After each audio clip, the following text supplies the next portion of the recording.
All right, there we go. How we doing, guys? Welcome to another episode of the Sales Manager Academy. I'm your host, Omar, right? Pretty much doing these all day, every day. I'm joking. I really love to share the information. If you guys have any questions, I mean, feel free. Make sure to subscribe, follow, send a DM, comment. Let me know what your guys' thoughts are, whether it's on the material that we're going over or if it's on something that you would like to touch base on. Hey, feel free, share it. That's the only way things happen, right? Communication. And that's one of the topics I want to talk about today is communication, how communication affects everything and anything that you're involved with. When it comes to any kind of work that you do, whether it's professional, whether it's personal, you're going to have issues. Things are going to arise. Communication is key to finding out what is going on. And communication doesn't mean that everything is going to have to be smooth. Um, if there is no conflict, there is no communication because everybody has different personalities. Everybody sees and takes things in differently than any other people. Where you're not taking a tone, others might take a tone or feel that you're taking a tone with them. Um, Other times when you are taking a tone, others may not be receptive of it and not understand that you're taking a tone. Understanding is the person, neurodivergent, or are they not, right? How are they seeing things? How are they viewing things? How are they taking in the information? How are you outputting that information? You can only do so much, and you're going to have that conflict. You're going to have to go through that resolution to figure out exactly where the middle ground is. You're not going to have 100% of what you want, but that's where essentially like negotiation tactics come in, right? To be able to ensure that you can work towards it and be able to get to that point you're trying to get to. And when you're talking about, leading a team where you have multiple leaders you're working with, and then you have multiple subordinates underneath them, right? Multiple salespeople that work with those that work under those sales leaders that you have at your local locations. That makes a huge difference. You're talking about having to deal with different personalities, 8, 15 different personalities on the leadership side, both that you're overseeing and that you're reporting to and have, the level above them. There's going to be a lot of that. And knowing that you're going to have those conflicts and understanding that is a given, it's going to be a part of what you're taking on makes it easier to be able to actually take care of not just the communication, but also any kind of resolution that's going to have to happen, right? And it allows you to be able to plan too how you're going to have to come into some of those meetings, whether it's your, monthly, your quarterly, your yearly reviews that you're checking in on. How can you talk to the numbers, the data that's showing, and how can you ensure that you're staying ahead of anything that may pop up? So, for instance, as a like district leader or regional leader, a lot of the information that you're going to have to cover isn't how well your team is done. It's literally pointing out the deficiencies in your teams and understanding how we can overcome that. There is never going to be 100% clear on anything, right? I've worked with a lot of different companies and I've seen a lot of different leadership styles. And as long as you can talk to the deficiencies, the conversations go smooth. If you're trying to kind of brush those deficiencies under the rug and trying to just, scuttle over them like it's not a big deal, your numbers may be good, yes. Was that due to your training and development program? Was that due to, a market uptick on things? Uh, was that due to you directly, or was that due to something else indirectly? And that's where talking towards your deficiencies allows your leadership to understand, all right, they're proactively taking steps to ensure things get done. So he came in, she came in, and we knew that the KPIs over here were solid. My real concern was the KPIs that aren't solid because we want to make sure everything is well rounded. So they talk towards the KPIs that we're not attaining, and they actually have action plans that they're already in process of taking and doing. That speaks volumes to your leadership level And the fact that you're staying on top of things and you're staying organized and understanding that you're not tunnel visioned on just being in the field, you're being strategic about your time in the field and then ensuring that you're getting everything else done, right? When it comes to your field teams, you're able to actually stay on top of any negative happenings because we all know this in a sales commissioned organization. When commission plans change, payouts change, there's always a big shuffle among people, right? There's always going to be a lot of talk. You're going to, hear words or people say, I'm looking to want to leave. I'm making changes. I just don't know if this is going to work out anymore. Uh, and that's where you're starting to see those differences where, okay, if I can get ahead of this, I know the change is coming. So if we can get ahead of those changes, if we can get ahead of the conflict that's going to be happening, that's coming down our way, that we know it, we already know this is going to happen. This is going to be a conversation, right? I know my top people are always thinking in their head, oh, okay, I'm getting screwed over. I had a solid game plan. Now I don't know what the new game plan is going to be or how I'm going to be able to attain the same things. And when you're able to actually stay ahead of it, you're able to have those hard conversations instead of making them feel belittled. You're hearing them out, understanding where they're coming from, and you're actually wanting to understand and hear them out. You're being empathetic towards their needs. And when they understand you're being empathetic, then hey, cool, we can get things done. Now, on the flip side, as a leader, you can only do that so much.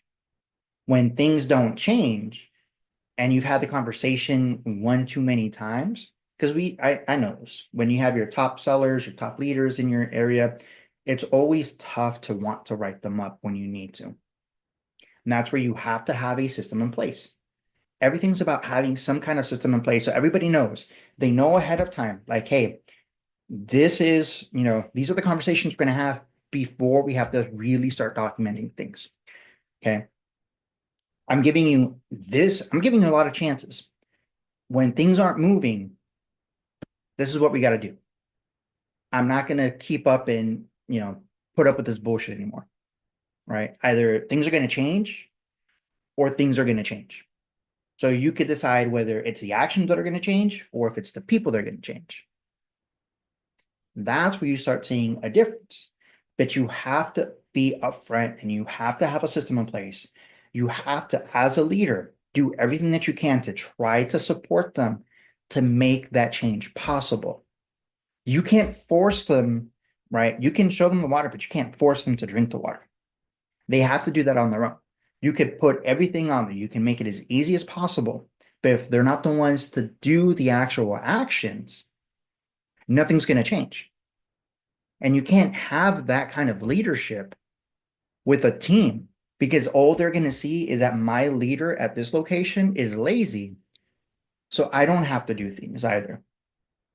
I can get away with not doing this either, right? They're not doing this, so I don't have to do this. And that's not what we're wanting because that's not proactive for the leadership. Now they're going to end up losing money. And if they're losing money, I'm losing money. And then the team as well is not stepping up to the best that they can. And that means they're not going to be making the money that they want to make. So now, not only am I not making my bonuses, that store manager is not making their bonuses. And I got a bunch of disgruntled employees. You see how that happens? And you can't be like that. You can't be the district manager and be like, all right, well, I'm going to step in for them and I'm going to, no. You can't be putting out those fires. That is you for not inspecting what you expect, right? You have your expectations and you have to stick to those expectations. And when those expectations aren't being met and you've gone above and beyond, right, to do everything you can to support those individuals, that's where you have to have those conversations. And it's a conversation of, okay, do you want to be here or not? Is it something you want to do or not? Right? You tell me what is going on. Because maybe there is something underlying that you don't understand fully, you're not grasping, right? And maybe you can help out. That's where you need to figure it out. But you can't do that just by looking at numbers. Numbers could only tell you so much. Data can only tell you so much.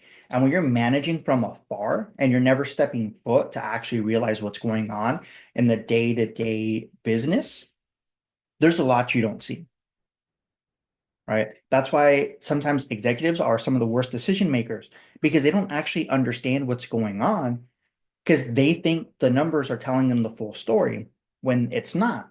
There's a lot that's being, missed sometimes when it's just data that's being pulled without truly understanding what's happening in the field. When you have disconnects between, a company's fields teams, so it's frontline workers, the people that actually make the business run, right? Because as much as you may think, I'm sorry, execs, you don't run the business. Okay. You can't do what hundreds and thousands of employees are doing for you. It's just the way it is, right? You're handling another part of the business, but you unfortunately don't run the organization. The business can't run without the employees in the front. And that's where we have to make sure that we have the right field leaders that are being impactful and leading the teams to success in the field. And that's when we have to ensure that they have a good pulse on what's going on. Because if you're in the news, because hey, your company is, doing a bunch of fraudulent actions, right? At that point, you haven't been listening to your teams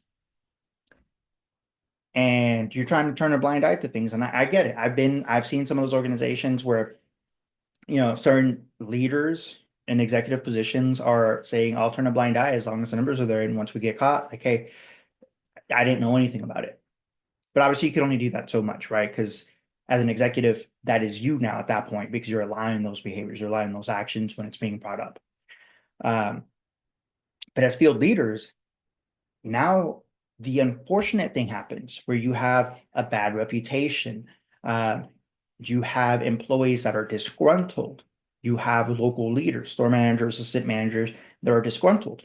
Your partners are also not going to be happy because this comes back on them as well, right? Because a lot of their bonuses are going to be tied into the actions that you're taking.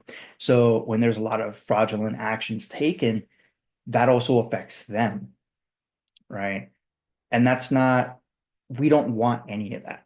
We want to make sure our client base, our customer base is ecstatic and happy with the service, the products that they're getting, that they want to continue to come back, that the reputation we have with our customers and clients is almost immaculate. We're going to have issues, but they understand we're going to solve those issues. We're going to go and try to get above and beyond on taking care of those issues for them. That's the kind of reputation we want our client base to have. Our teams, we want them to understand we're going to do everything we can to help. And we're also going to be able to sell in the meantime, right? In the process.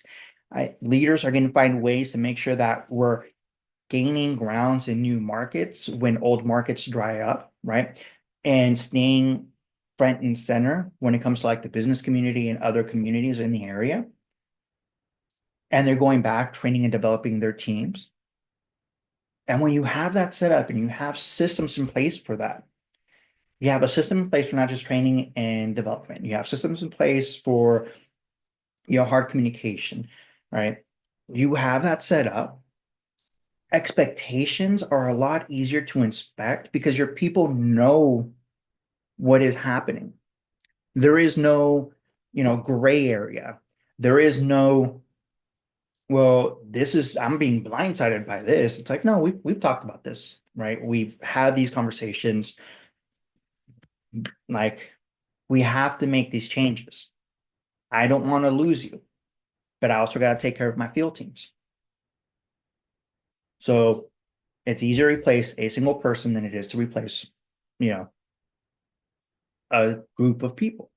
That's the unfortunate thing. So we got to step up. We got to make sure that we're taking everything that we can to and doing everything that we can to help our teams. And we can do that by developing ourselves, by training ourselves on new mindsets, new frameworks. Because once again, not everything's going to work with every single individual. When you're having a general communication with a group, expect that up to about 80% of the people may catch, parts of everything. Okay. There's going to be a few people in the groups that aren't going to catch a lot of the information, and we want to do everything that we can to assist them so that they can get ahead and be able to jump on the curve. And maybe that, conversation we had to the side where we explain everything a little bit differently, right? I'm not saying write-ups, I'm not saying any of that. I'm just saying you're actually taking the time to talk with people in a different manner so that they could ask their questions that they have. They can get clarification that they weren't sure of because they're not going to want to ask in a group. They're not going to want to feel like the dumb person, right? As much as I hate that, a lot of people don't ask questions because of that one reason. They feel stupid about asking it. And instead of understanding it is a journey, right? Maybe some other people have experienced this stuff that you haven't. So ask your question. Maybe somebody else in the group has that question and they're also afraid to ask it. And you'll see, like, once they get comfortable asking those questions to you directly, they'll get more comfortable with asking it in the group to get that clarification because they understand they're not the only ones that didn't know that or didn't understand or comprehend that the first time around or in the group setting, right? So communication is key. Communication is not a one-time thing. It is a repetitious thing that we do. And even though it may seem redundant to have the same conversation over and over again, or have the same conversation in different styles or formats, it is scientifically proven that that is what works and that is what helps information become sticky. It's also very important, and if you guys have gone through any of my training documentations or have followed me for a while, you understand I'm a firm believer of chunking pieces of information over a period of time because that gives you the ability to use the information in practice. And by using that information in practice, you'll retain it even more. So the next time we go to that next module, you have a better understanding of what we're building on and it's easier to comprehend and it's easier to execute on because it's only a small piece that we're working with. It's not trying to fill this 8-hour massive data dump that you did in one day and try to do that and try to figure out, all right, am I doing it correctly? Am I missing this? No. You're chunking pieces of information and you're splitting it up over different days so that you can practice in between. Your communication style should be very similar as well, that you're repeating essentially the same thing in different manners over different types of communications, right? Whether it's a group setting, one-on-one, email, uh, Teams, group me's, whatever you guys are using. Okay. And it's very important to do that because we want our teams to be successful. But if we're holding back information, if we're not letting them know that, for instance, they're messing up, what justice are you doing your team? How are you helping anybody at that point?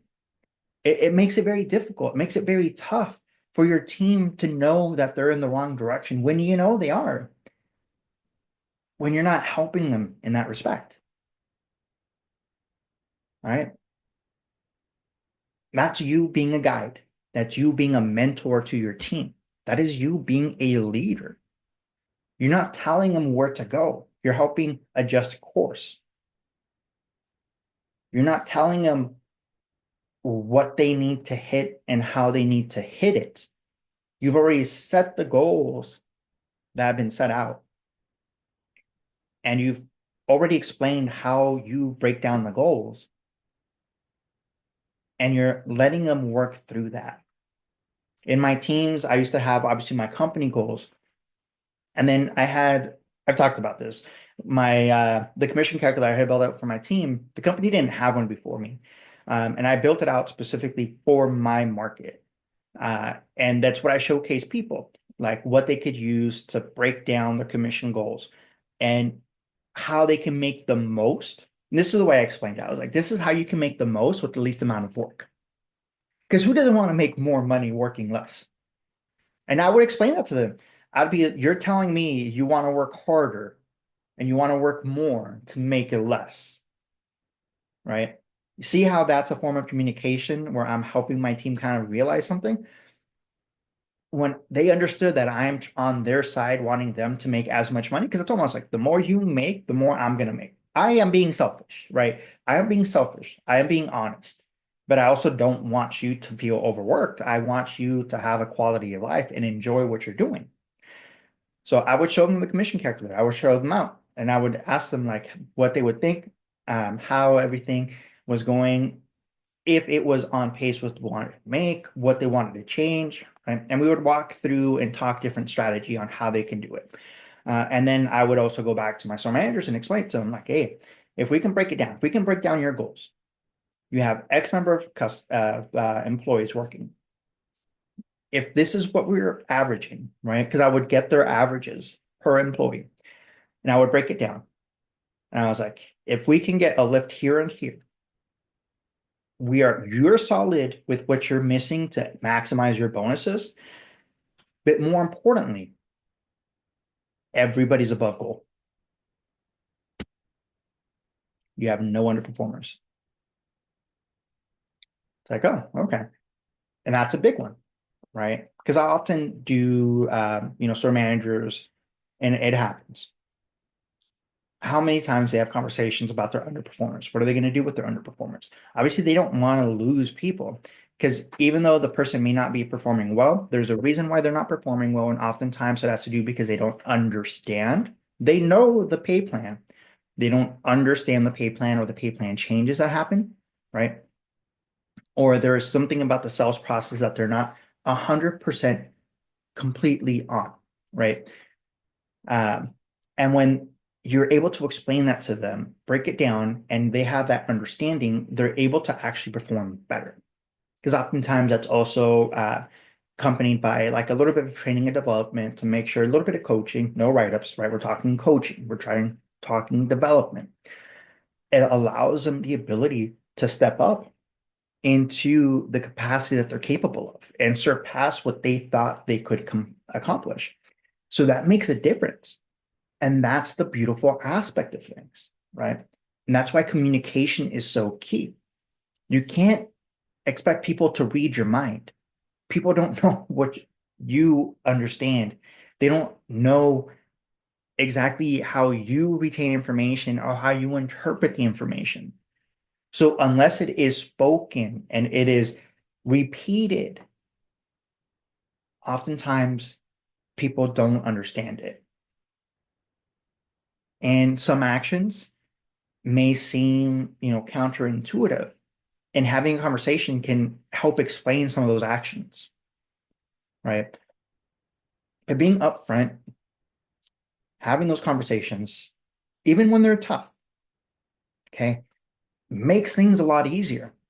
You will be better for it. Your team will be better for it. And they will be happier because of those conversations. This is the reason why I always say you're not BFFs with your teams. At the end of the day, the company is going to exist with or without you. Okay. And when you are trying to play all buddy buddy with your teams, it causes more of an issue because then you're not able to have the actual communication that you want because you're trying to be work besties. And work besties don't argue. Work besties don't have hard communication. No, you got to have those communications. You got to have those, those talks that are going to have a little bit of conflict. And it's okay to have conflict. You work through it. And when you work through it, you become stronger. You become a team.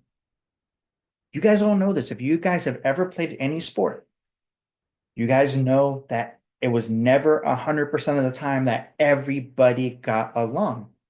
There was some kind of conflict going on with the group at any given time.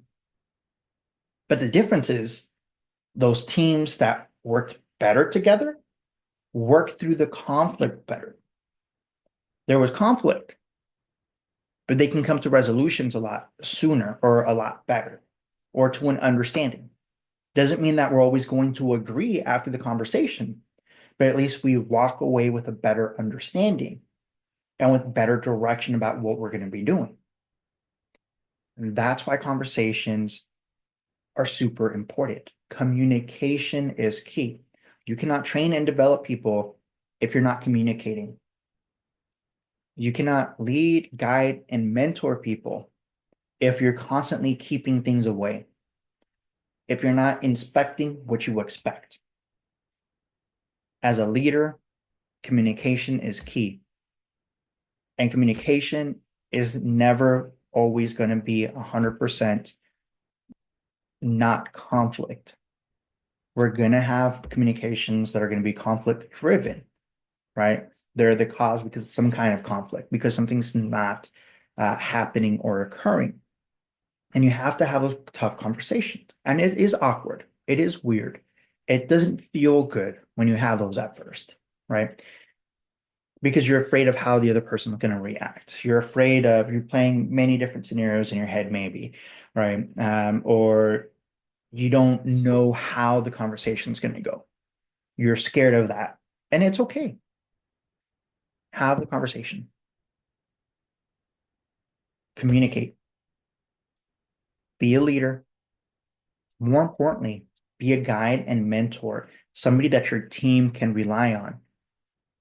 And you would see how much better you're going to be and how much better off your team is going to be by doing that. So, guys, I want to thank you for stepping in on today's conversation. Like always, make sure you guys hit that subscribe button. That way you guys stay up on these. If you're following me on TikTok, right, I have a couple cameras going on. Monday to Friday, every day at 11 a.m. Central Standard Time. You'll find me here. Uh, Maybe sometimes on the weekends, but for sure Monday to Friday. And then YouTube, putting it up on podcasts, which you can catch on YouTube, LinkedIn, and a bunch of the other socials. But feel free, send me a DM, comment, let me know what your guys' thoughts are, or if there's anything that you guys are interested in that we've either covered or would like to have covered, let me know. Let's talk. Let's communicate. I'll catch you on the next one, guys.